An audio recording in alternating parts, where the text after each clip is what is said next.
Imagine for a moment that you could build an ideal society. What would it be like? One filled with strict laws and harsh punishments to keep everyone in line. Or perhaps a society where people simply behaved, where kindness, respect, and honor were not the exceptions but the norm, where harmony was not the natural result of every citizen's character. Sounds utopian, right?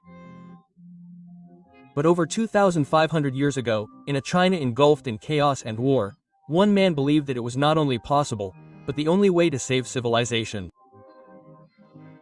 He wasn't a king, a general, or a prophet who spoke to the gods.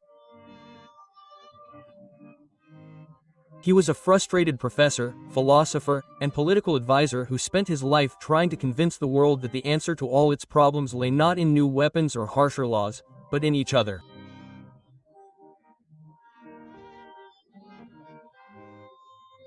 His name was Kong, but the world would come to know him as Confucius, and his philosophy, Confucianism, became the backbone of one of the world's oldest civilizations, shaping the lives of billions of people across China, Korea, Japan, and Vietnam.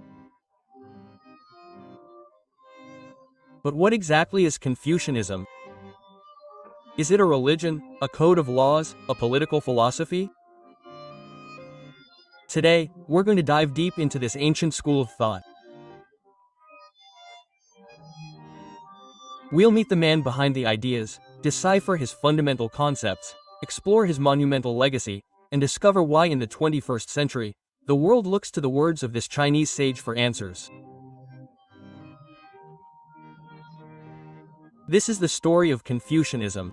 To understand Confucianism, you first have to understand the world that created it.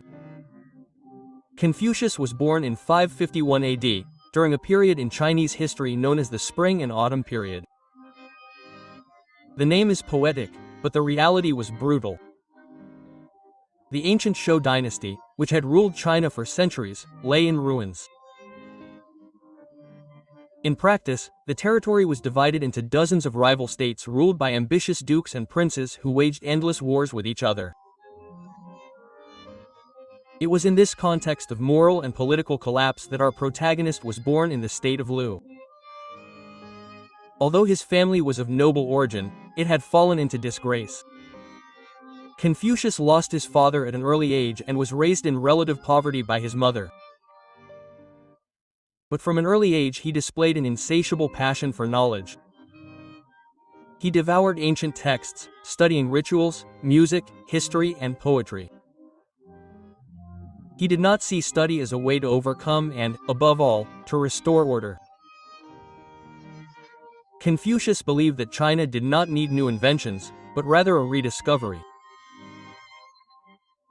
He looked back to the beginning of the Xiao dynasty, a period that he idealized as a golden age in which the rulers were wise and virtuous and society lived in harmony.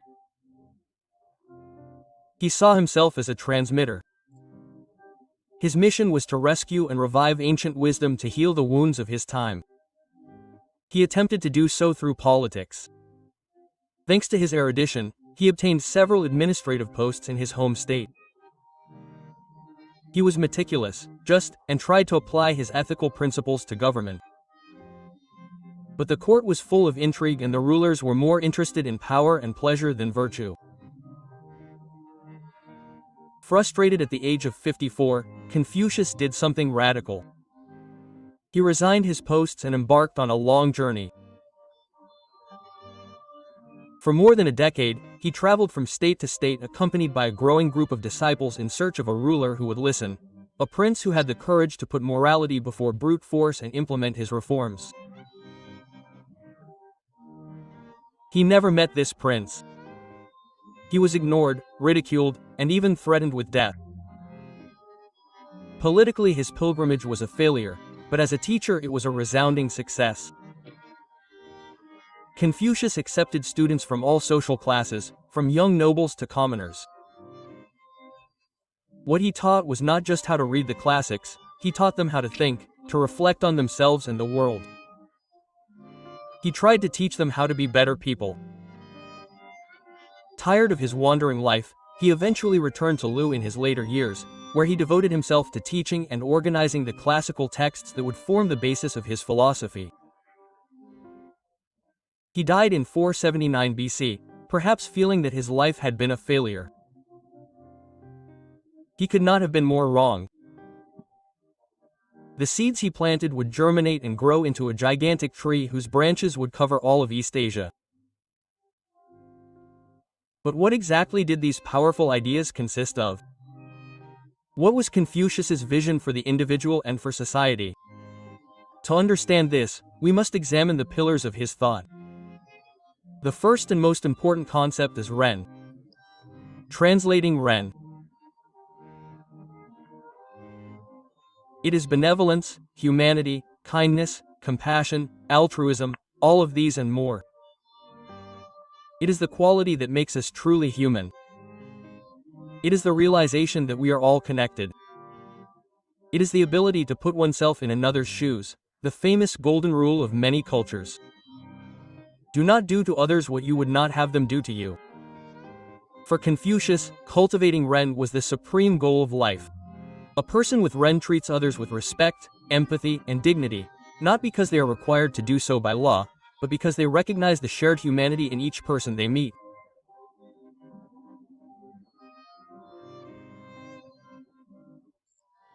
But how do we practice Ren? How do we translate this abstract idea into concrete action? That's where the second pillar, Le, comes in, often translated as ritual or etiquette. To us in the West, the word ritual may sound empty, formal, or old-fashioned, but to Confucius Li, it was essential. If Ren is the what, Li are the rules, ceremonies, customs, and manners that structure our lives and teach us how to express Ren appropriately. It's like learning to dance. You can feel the music, that's Ren, but you need to learn the steps that would be Li in order to dance in harmony with your partner and others in the room. It's not about blindly following rules, it's about internalizing a set of practices that shape our character and foster social harmony. Li gives us a roadmap so that our interactions are not chaotic, but rather orderly and respectful. For Confucius, the laboratory of virtue is the family.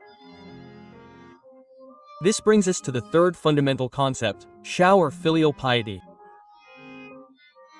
Xiao is the deep respect, love, loyalty and duty that children feel for their parents and ancestors. It is not just blind obedience, it is a feeling of gratitude for the life and education they have received. It is caring for one's parents in old age, honoring their memory after death and, above all, behaving in a way that brings honor to the family name. Confucius believed that filial piety was the root of all other virtues. If a person learns to be a good son, he will have the foundation to be a good friend, a good neighbor and, ultimately, a good citizen. The family is the training ground where we learn the lessons of respect and responsibility that we will later apply to society at large. If a person strives to cultivate Ren, practice I and honor Xiao, he is well on his way to becoming what Confucius considered the human ideal, the Weisei, which is often translated as gentleman, exemplary man or superior person. The Yun is not someone who is born noble, but someone who becomes noble through effort and self-cultivation. He is not perfect, but he is on a constant journey of moral and intellectual improvement. Confucius constantly contrasts the Jun with the Xiao rein, the little man. The fundamental difference is that the Yun understands what is right and just.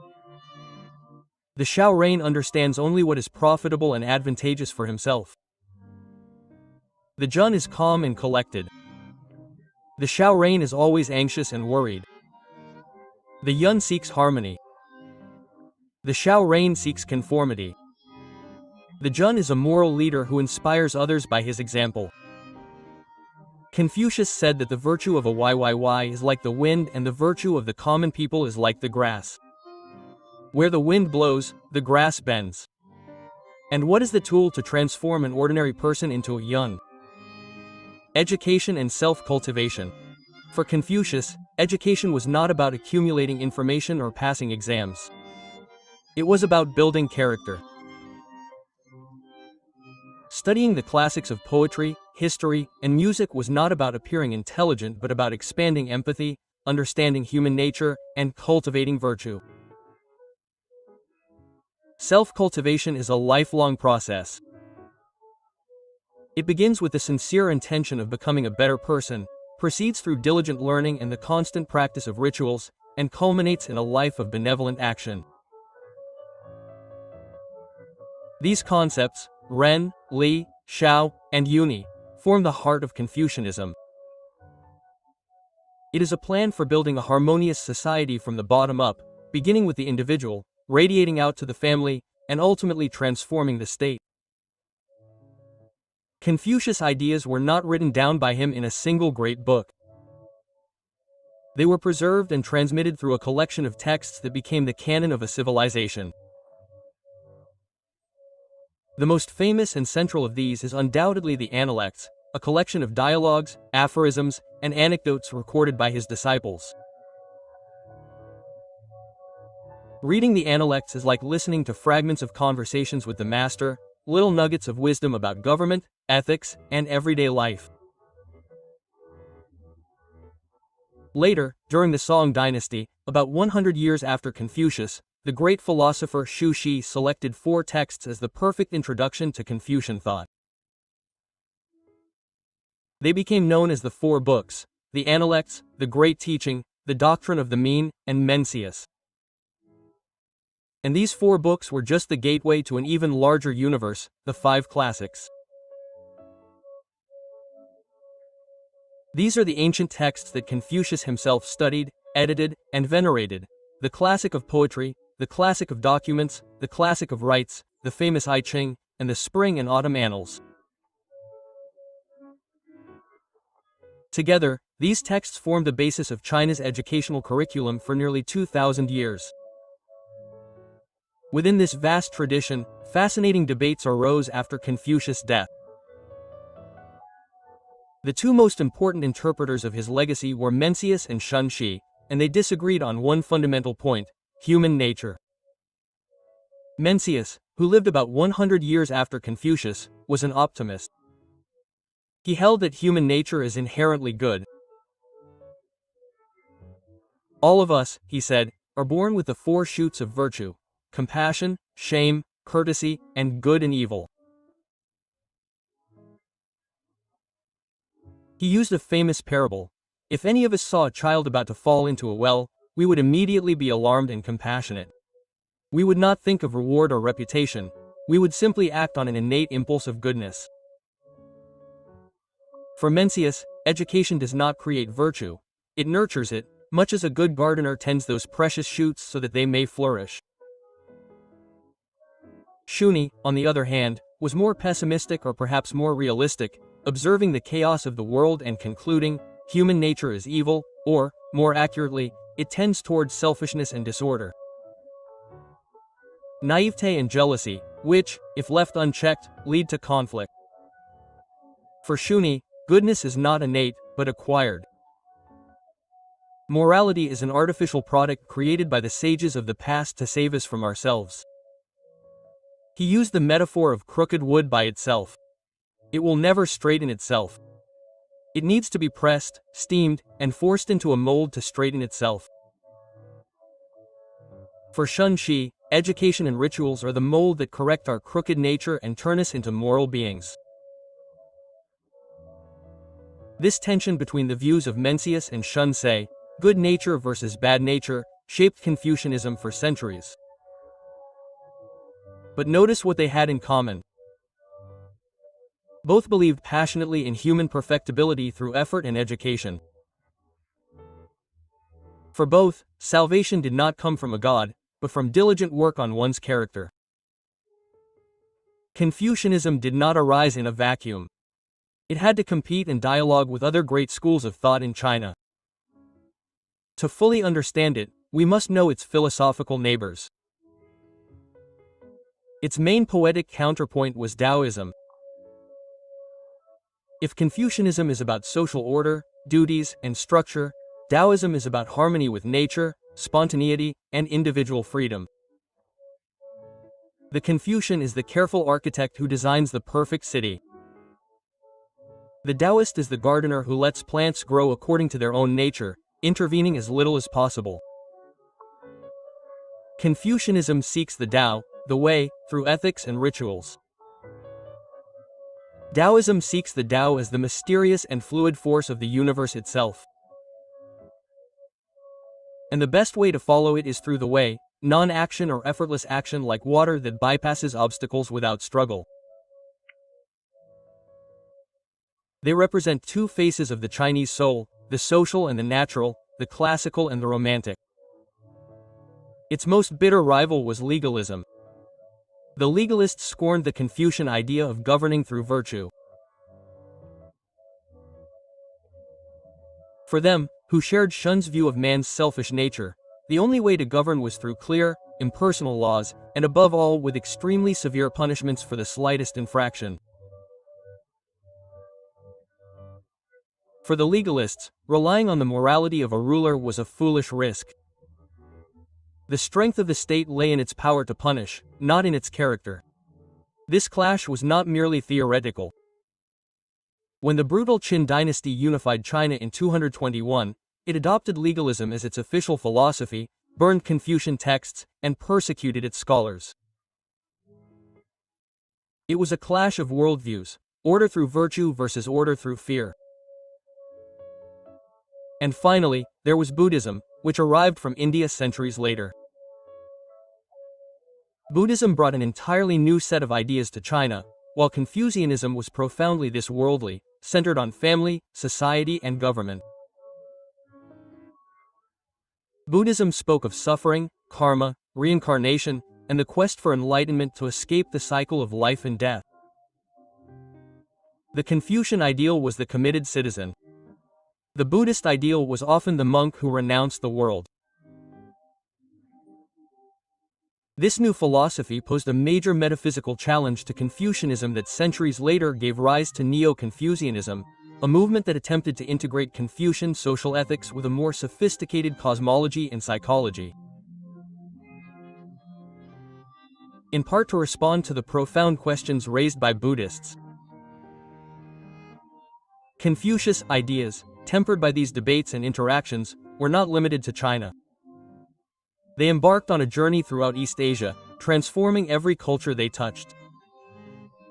In China, Confucianism became the official state ideology during the powerful Han Dynasty. For nearly 2 millennia, knowledge of the Confucian classics was the key to power and prestige. The imperial examination system was established, a revolutionary invention. In theory, any man, no matter how humble his background, could become a high-ranking government official if he dedicated himself to his studies and passed rigorous examinations.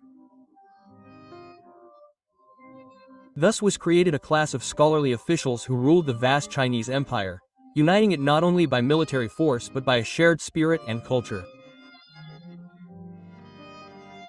In Korea, Confucianism, especially its Neo-Confucian form, was adopted with greatest fervor during the Shao-Sun dynasty.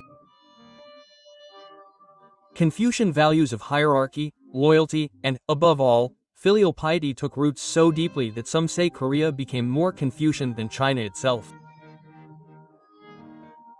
The beautiful Neo-Confucian academies of the OCEOW, now a UNESCO World Heritage Site, attest to Korea's dedication to Confucian learning and virtue.